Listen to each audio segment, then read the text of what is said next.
Siti, tadi saya sudah mengobservasi ibu di kelas. Saya melihat perkembangannya sudah sangat lebih bagus daripada waktu semester 1 kemarin. Nah, tadi ibu kita udah lihat proses pembelajarannya dilakukan dengan apa, Bu? Diskusi. Karena area yang ingin ibu pelajari atau ibu kembangkan kemarin kan strategi pembelajaran melalui kelompok, ya.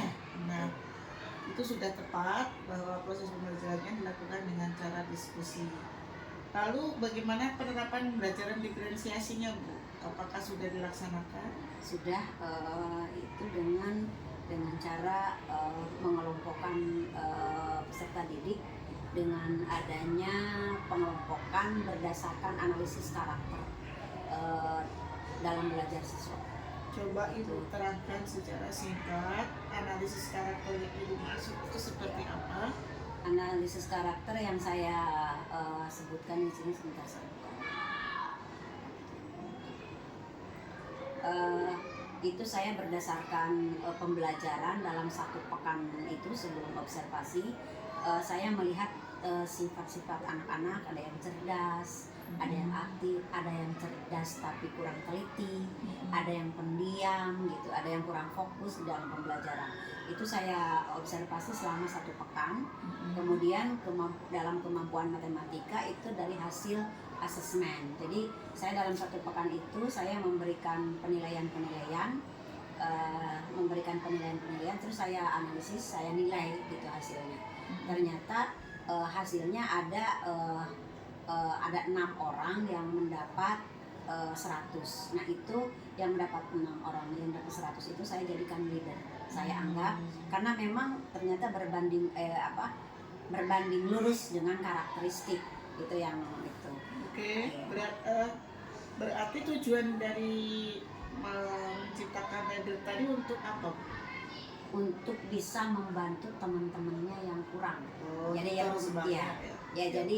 jadi di situ di 1 kelompok itu ada yang pemahamannya tinggi, ada yang menengah, ada yang sedang. Dari setiap kelompok itu. Jadi itu saya gunakan mereka sebagai penanggung jawab di setiap kelompok. Oke.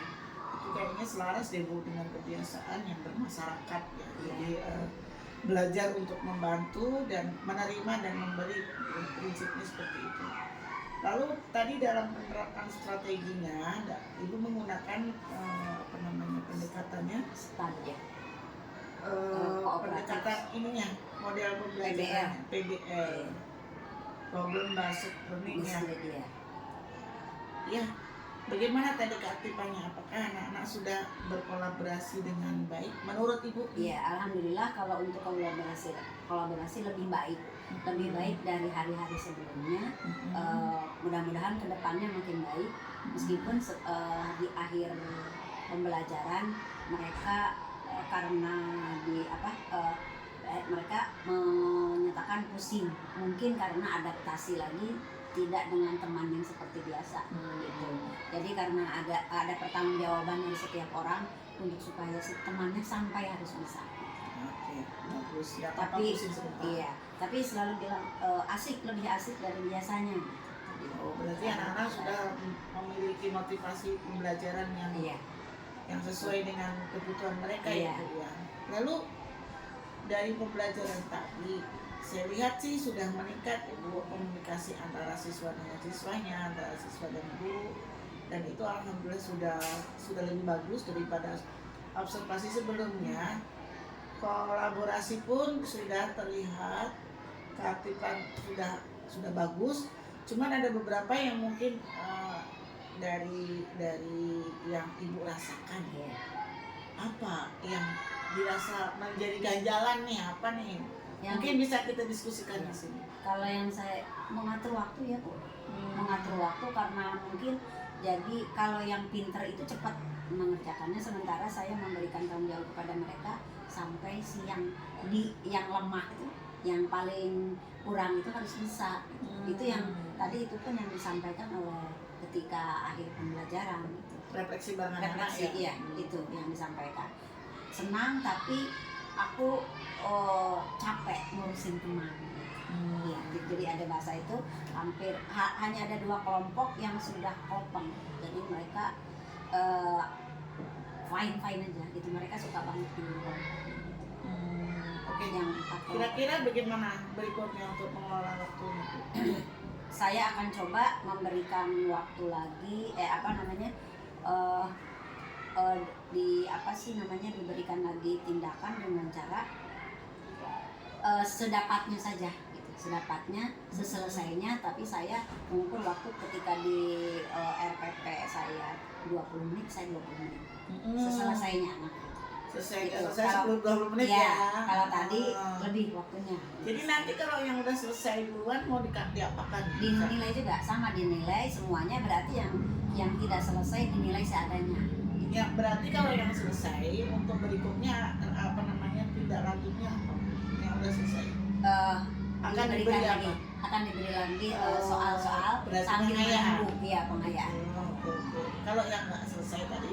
Kalau tidak selesai, untuk sementara kan itu untuk menentukan kelompoknya ya, penghargaan untuk kelompok untuk sementara di situ dulu. Tapi ketika pembelajaran di rumah diharuskan menyelesaikan itu. Tapi penilaian terakhir yang selesai waktunya itu. Oke, berarti ada tindak lanjut yang perlu diterapkan atau perlu dilaksanakan, yaitu tadi yang pertama tadi apa Bu?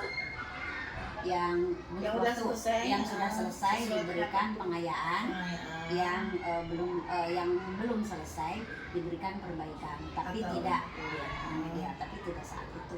Oh, berarti itu berupa tugas apa namanya itu? Tugas apa Bu? Tugas terstruktur ya, tugas terstruktur atau PR. Baik Bu, mungkin itu aja yang perlu diperhatikan lagi, yang perlu diterapkan juga. Tadi PSE-nya sudah stopnya, mindfulness-nya, anak-anak diajak untuk fokus dengan menarik nafas, itu sudah bagus. Untuk berikutnya di pelajaran apapun, ketika anak-anak sudah mulai lelah, itu harus stop dulu biar anak-anak bisa merefresh. Ibaratnya kalau komputer pun harus diklik kanan kemudian refresh ya, itu harus tidak hanya pada saat saya observasi aja, tapi pada kegiatan-kegiatan biasanya juga ibu perlu mengatakan itu, karena memang jam belajarnya yang lumayan ya. Oke Bu, terima kasih banyak untuk kerjasamanya. Tugas yang berat ini tidak akan terlaksana kalau kita tidak bisa berkolaborasi dengan baik. Terima kasih ya Bu. Sama-sama.